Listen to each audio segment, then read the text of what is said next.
भूतिया railway station. वह एक ठंडी रात थी जब राजेश पहली बार उस पुराने और सुनसान रेलवे स्टेशन पर पहुंचा। यह स्टेशन अब इस्तेमाल में नहीं था और उसके साथ जुड़े डरावने किस्से गांव के बच्चों के लिए रात में सुनाए जाने वाले कहानी का हिस्सा बन चुके थे। राजेश को वहां जाना पड़ा क्योंकि उसे एक महत्वपूर्ण कार्य के लिए गांव से शहर जाना था और यह स्टेशन उसके सफर का आखिरी विकल्प था। राजेश ने जैसे ही स्टेशन पर कदम रखा, उसे वहां की अजीब शांति ने झकझोर दिया। प्लेटफॉर्म पर लगे पुराने बेंच टूटे हुए थे। टिकट काउंटर पर जालियों ने कब्जा कर रखा था और चारों ओर झाड़ियों का कब्जा था। दूर दूर तक कोई इंसान नजर नहीं आ रहा था।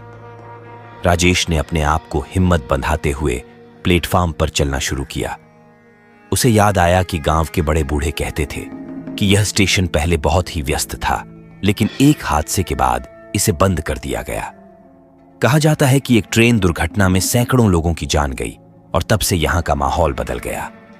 रात के समय यहां अजीब अजीब आवाजें सुनाई देती थीं और कुछ लोगों ने तो भूतों को भी देखा था। राजेश ने घड़ी पर नजर डाली। रात के 10 बज चुके थे। उसके पास कुछ घंटे थे ट्रेन आने में। उसने बेंच पर बैठने की कोशिश की, लेकिन वह बेंच टूट गई। वह नीचे गिर पड़ा। गिरते ही उसकी नजर बेंच के नीचे रखी एक पुरानी डायरी पर पड़ी। उसने उसे उठाया और धूल झाड़कर पढ़ना शुरू किया। डायरी में लिखा था, मैं रामलाल हूं, इस स्टेशन का टिकट क्लर्क। मुझे हर रात यहां अजीब आवाजें सुनाई देती हैं। कई बार मैंने यात्रियों को बिना टिकट के गाड़ी में चढ़ते देखा है, लेकिन उनकी आंखें हमेशा खाली और निर्जीव होती हैं। क्या वे वास्तव में यात्री हैं या कुछ और? राजेश ने डायरी बंद कर दी और चारों ओर देखा। अब वह डर के मारे कांप रहा था, लेकिन उसने खुद को संभाला और आगे की तरफ बढ़ा। प्लेटफॉर्म के अंत में उसे एक टूटा फूटा कमरा दिखाई दिया। उसमें से हल्की रोशनी आ रही थी।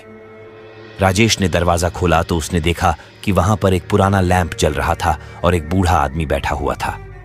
राजेश ने पूछा, आप कौन हैं और यहां क्या कर रहे हैं? बूढ़ा आदमी बिना देखे ही बोला, मैं रामलाल हूं। तुम यहां क्यों आए हो? राजेश ने चौंकते हुए कहा, क्या आप वही रामलाल हैं जिसकी डायरी मैंने अभी पढ़ी? रामलाल ने धीरे से सिर हिलाया और कहा, हां, यह मेरी ही डायरी है और यह स्टेशन अब भूखा है। इसे हर रात नए नए लोगों की तलाश रहती है। राजेश का दिल जोर जोर से धड़कने लगा। उसने पूछा, भूखा? किस बात का भूखा?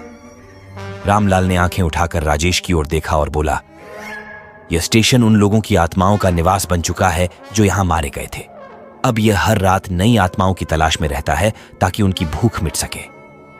राजेश को अब अपनी जान बचानी थी। उसने रामलाल से पूछा, मैं यहां से कैसे बाहर निकल सकता हूं? रामलाल ने कहा, तुम्हें उस प्लेटफॉर्म के दूसरे छोर पर जाना होगा जहां पर एक पुराना टनल है। वह टनल ही तुम्हारा एकमात्र रास्ता है बाहर जाने का। राजेश ने तुरंत वहां से भागना शुरू कर दिया। जैसे ही वह प्लेटफॉर्म के दूसरे छोर पर पहुंचा, उसे अजीब अजीब परछाइयां दिखने लगीं। उसने अपने कदम तेज किए और टनल में दाखिल हो गया। टनल के अंदर अंधेरा था। राजेश ने आगे बढ़ना शुरू किया। टनल के अंदर उसे अजीब अजीब आवाजें सुनाई दे रही थीं, जैसे कोई उसका पीछा कर रहा हो। वह भागता गया, भागता गया। अचानक टनल के बीच में एक दरवाजा आया। राजेश ने उस दरवाजे को खोलने की कोशिश की, लेकिन वह बंद था। तभी उसे पीछे से आवाज आई, तुम यहां से नहीं जा सकते। राजेश ने मुड़कर देखा तो वह भूतिया परछाइयां उसके पास पहुंच चुकी थीं। उनमें से एक परछाई ने कहा, तुम्हारी आत्मा अब इस स्टेशन की भूख को मिटाएगी। राजेश ने अपनी पूरी ताकत लगाकर दरवाजे को खोला और बाहर की ओर भागा। बाहर निकलते ही वह गिर पड़ा। उसने खुद को उठाया और देखा कि वह अब पुराने स्टेशन के बाहर था। राजेश ने चैन की सांस ली, लेकिन जब उसने चारों ओर देखा तो उसे एहसास हुआ कि वह उसी स्टेशन के पास ही था। लेकिन अब वह स्टेशन नया और चमचमाता हुआ दिख रहा था। वहां बहुत से लोग आ जा रहे थे। तभी उसे याद आया रामलाल का कहा हुआ एक वाक्य, यह स्टेशन अब भूखा है, इसे हर रात नए नए लोगों की तलाश रहती है। राजेश ने समझा कि वह अब इस स्टेशन का हिस्सा बन चुका है। वह वापस उसी पुराने बेंच पर जा बैठा और उसकी आंखों में वही खालीपन और निर्जीवता दिखने लगी जो उसने डायरी में पढ़ी थी। अब वह भी उसी भूखे स्टेशन की भूख का हिस्सा बन चुका था जो हर रात नई आत्माओं की तलाश में रहता था। इस तरह यह स्टेशन हमेशा के लिए एक डरावनी कहानी बन गया, जहां लोग आते तो हैं लेकिन वापस नहीं जा पाते, और राजेश की तरह कई और लोग इस भूखे स्टेशन का हिस्सा बनते रहते हैं। अगर आपको यह कहानी पसंद आई हो तो कृपया लाइक, शेयर और सब्सक्राइब करना न भूलें। और हां, अपने विचार हमें कमेंट सेक्शन में जरूर बताएं। धन्यवाद।